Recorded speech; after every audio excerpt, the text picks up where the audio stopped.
अखिलेश यादव जैसा मुख्यमंत्री जो अपने आप को यदुवंशी बताता हो, जो आज मंदिरों में मत्था टेक रहा है, जो जाके संतों से माफी मांग रहा है, गिड़गिड़ा रहा है, इसी अखिलेश यादव के नेतृत्व में बनारस में जो है साधुओं को घसीट के मारा गया था।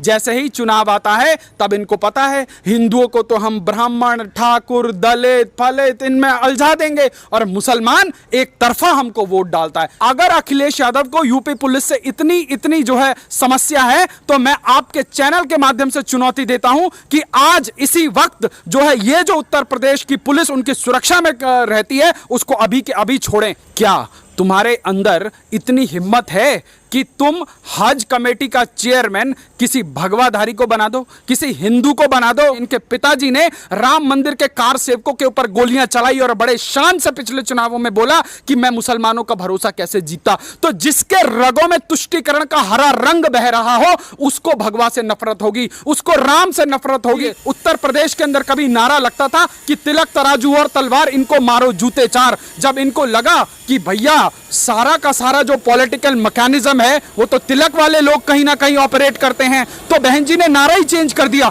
बहन जी बोली कि जो है ब्राह्मण शंख बजाएगा हाथी चलता जाएगा। कि जो लोग जो है इस देश के अंदर सेक्युलरिज्म की बात करते हैं परंतु दूसरे कोने में जाकर एक धर्म विशेष, एक संप्रदाय विशेष की राजनीति करते हैं, तो ये किस प्रकार का सेक्युलरिज्म हुआ?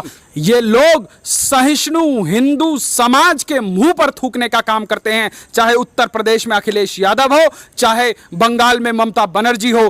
धर्म हो रक्षति रक्षता, कि अगर आप अपने धर्म की रक्षा, आप अपने समाज की रक्षा नहीं कर पाएंगे तो आपका धर्म भी आपकी रक्षा नहीं कर पाएगा। जी एक चीज़ आपसे जो जनता जो है वो भी जानना चाहती है, समझना चाहती है कि जैसे आपने भी बताया कि किस तरह से पूरे मामले को जो एटीएस है उस पर सवाल उठा दिए गए, पुलिस पर सवाल उठा दिए गए।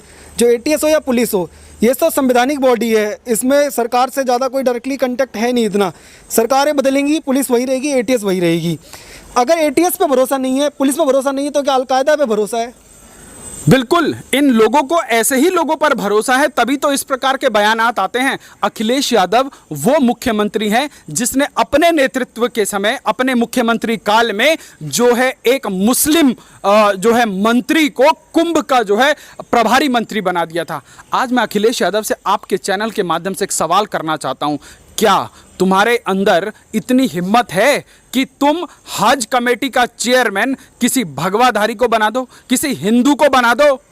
क्या तुम कर सकते हो? नहीं। ये लोग सहिष्णु हिंदू समाज के मुंह पर थूकने का काम करते हैं, चाहे उत्तर प्रदेश में अखिलेश यादव हो, चाहे बंगाल में ममता बनर्जी हो। ये लोग इसी प्रकार से हिंदुओं को, क्योंकि हम लोग पहली बात तो सहिष्णु हैं, दूसरी बात हम लोग इग्नोरेंट हैं। हम लोगों को क्या सिखाया कि एक गाल में थप्पड़ मार दो तो दूसरा गाल आगे कर दो। जब आपको सिखाया ऐसा गया हो तो आप तो इग्नोरेंट होंगे ही ना। ये हमारे समाज की कमजोरी है और आवश्यकता है कि आज जो है यदि हम राम को मानते हैं तो हम परशुराम को भी मानते हैं। तो आज एक धार्मिक जागरण करने की जरूरत है, आज एक आध्यात्मिक जागरण करने की जरूरत है। सद्भावना तभी तक संभव है जब समाज में बैठे हुए और लोग भी उस सद्भावना की बात करें। तो ऐसा नहीं चलेगा। आपको अपना स्वाभिमान जगाना पड़ेगा, आपको अपना जमीर जगाना पड़ेगा, क्योंकि आपका धर्म आपको शस्त्र जो है शास्त्र पढ़ने के लिए समझाता है तो शस्त्र भी उठाने के लिए कहता है। धर्म हो रक्षति रक्षता, कि अगर आप अपने धर्म की रक्षा, आप अपने समाज की रक्षा नहीं कर पाएंगे तो आपका धर्म भी आपकी रक्षा नहीं कर पाएगा। तो यह जागरण आवश्यकता है, क्योंकि ये लोग, ये राजनीतिक गोटियां बिठाने वाले लोग आपका प्रयोग करते रहेंगे। ये कभी आप सोचिए, उत्तर प्रदेश के अंदर कभी नारा लगता था कि तिलक तराजू और तलवार, इनको मारो जूते चार। जब इनको लगा कि भैया सारा का सारा जो पॉलिटिकल मैकेनिज्म है वो तो तिलक वाले लोग कहीं ना कहीं ऑपरेट करते हैं, तो बहन जी ने नारा ही चेंज कर दिया। बहन जी बोली कि जो है ब्राह्मण शंख बजाएगा हाथी चलता जाएगा। आप सोचिए ये किस प्रकार की राजनीति है कि आप देखते हैं कि कहां पे कौन सा जातिगत समीकरण जो है हमें सेट करना है, और जब तक हम लोग इन लोगों के इस जातिगत छलावे में फंसते रहेंगे,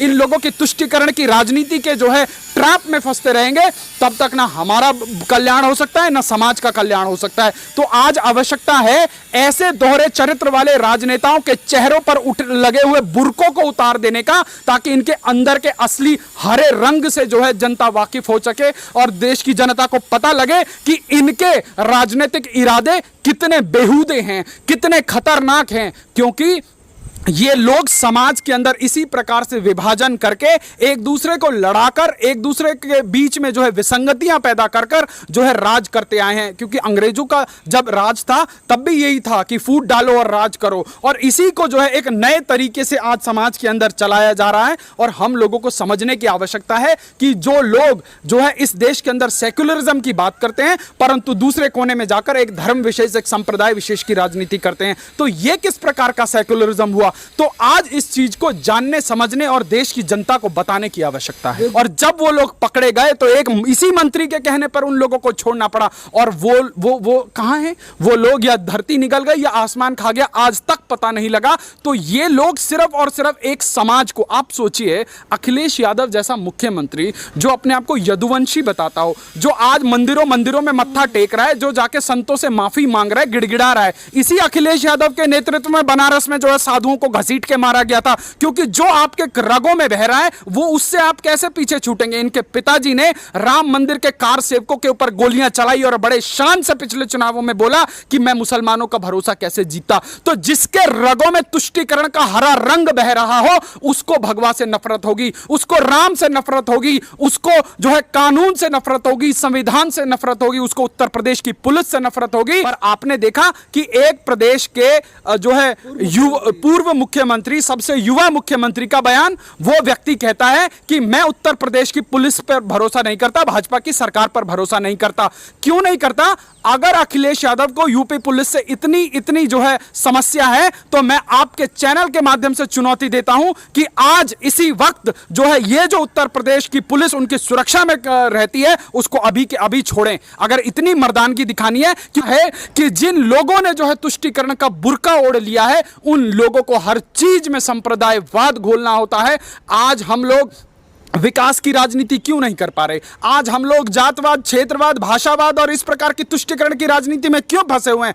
क्योंकि जैसे ही चुनाव आता है तब इनको पता है हिंदुओं को तो हम ब्राह्मण, ठाकुर, दलित, फलित इनमें उलझा देंगे और मुसलमान एक तरफा हमको वोट डालता है। तो ये राजनीति का जो आलम है जब तक ये रहेगा तब तक कोई देश, कोई प्रदेश तरक्की नहीं कर सकता। तो आज आवश्यकता है कि इन लोगों को बेनकाब करने की और आज देश के अंदर कठोर से कठोर कानून लाने की, जो सभी संप्रदाय के लोगों के लिए, सभी तबके के लोगों के लिए, चाहे वो कितना बड़ा नेता हो, चाहे कितना बड़ा सेलिब्रिटी हो, चाहे कितना धनवान हो, चाहे वो जो है गरीब हो, सबको एक ही तराजू में तौलने वाले कानून की आवश्यकता है, तभी समाज प्रोग्रेस कर पाएगा। वेद प्रकाश शर्मा जी जिनका कहना है कि चाहे उत्तर प्रदेश के अंदर जिस तरह से अखिलेश यादव तुष्टीकरण की राजनीति कर रहे हैं वो भी पूरी तरह से एक्सपोज हो चुके हैं और चुनाव में भी जनता इनको पूरी तरह से जवाब देने वाली